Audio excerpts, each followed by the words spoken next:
Now, the Johannesburg MMC for Public Safety, Dr. Mgcini Tshwaku, has confirmed that the killers of Warrick Stock, better known as DJ Warras, have been spotted on CCTV footage. Now, Warras was shot in the Johannesburg CBD outside a suspected hijacked building yesterday. And according to police, he was ambushed by 3 suspects who opened fire on him after he parked his vehicle. The suspects fled the scene on foot.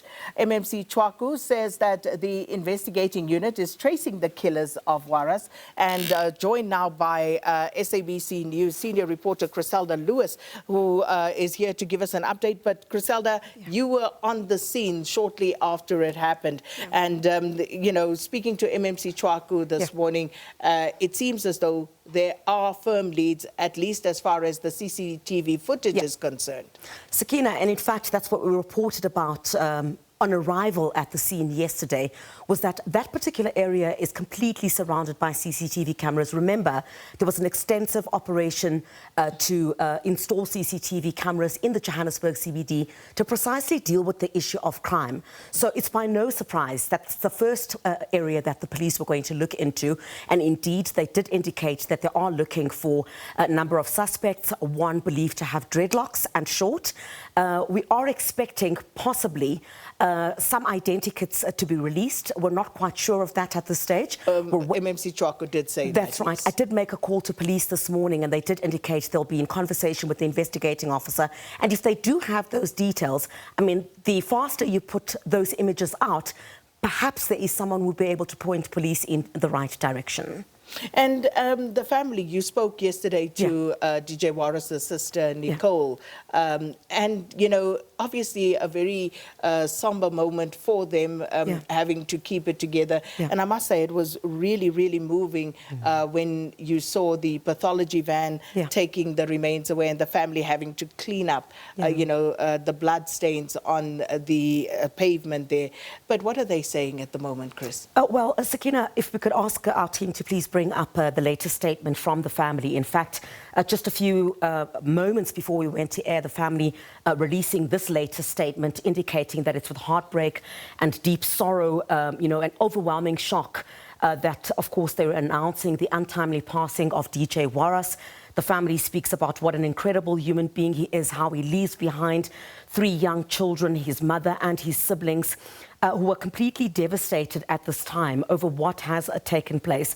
They're also asking for privacy during this time. They indicate that they've not appointed a spokesperson. They're not in a position to appoint a spokesperson. So the family is just asking to be kept in their thoughts and prayers at this stage. They've also, you know, welcomed the outpouring of love and support. I mean, since news broke of DJ Warras' gunning down in the Johannesburg CBD, you know, there was so much outpouring of love. And also, Sakina, it highlights once again the big question that needs to be asked is, with the building, and MMC Tshwaku was quite correct. We reported about this yesterday, that DJ Warras was indeed, you know, called in to assist with that hijacked building. There are a number of individuals, I understand, who are not paying rental in that building. The owner wants to reclaim the building. So DJ Warras was brought in for those particular purposes. And I understand from some of our very close sources, this included some security measures that he was going to install, including biometrics. So if you don't pay your rent, we can lock you out, right? We have a consistent issue relating to hijacked buildings in the Johannesburg CBD, very well documented. So there's a huge belief at this stage that this indeed was a hit relating to, it's a huge business, Sakina. I understand that the so-called kingpins who run these operations could easily charge about 3,500 to give you a place to stay, which is not yours, and instead of paying rent, indeed, and then you just pay the money over to them, which completely doesn't make sense. Why not just pay the rent? So that is the consistent issue that they're dealing with in the Johannesburg CBD, and you could feel a sense of fear. It was very difficult to speak to anyone who was in that area yesterday, because a fear of they might possibly be attacked for saying anything about a huge issue in the Johannesburg CBD. Why is it so difficult to reclaim these hijacked buildings? They're huge syndicates, we understand, that are operating, or, you know, it's a huge business. relating to hijacked buildings in the Johannesburg CBD. So that latest statement released by the family at this stage, what we do know is that police are following possible leads relating to the suspects in this particular matter. And we'll wait to see if those identikits will be released by police in the next couple of hours. Chriselda, Dr. Tshwaku also speaks about DJ Warras being there alone, which was a bit unusual because generally when he would go to that building, he would have a trusted confidant, a person with him who was always by his side, who was not there yesterday. Were you able to pick up anything more on that side of the story?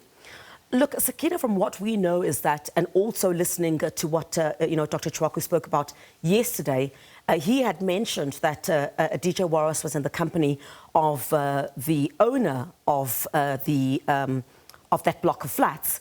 So I don't know if that's changed at the moment. We're still waiting for a whole lot more information. Of course, police are not going to disclose too much. Because it could put that next person at risk as well. So we'll wait to hear what the latest is from police pertaining to that. But from my close sources, I understand that he had come from downstairs. There had been, and I saw Dr. Tshwaku had also mentioned it today, relating to the CCTV, I beg your pardon, the biometrics to ensure that the building is reclaimed. That was part of the process. And when he had gone downstairs, he had gone towards the corner of the street. And that's, I think, where the first shots had rung out. And he ran towards the entrance of the building once again. But unfortunately, he did not make it. That's the sense that we're getting at the moment. Of course, investigations are still continuing, Sakina.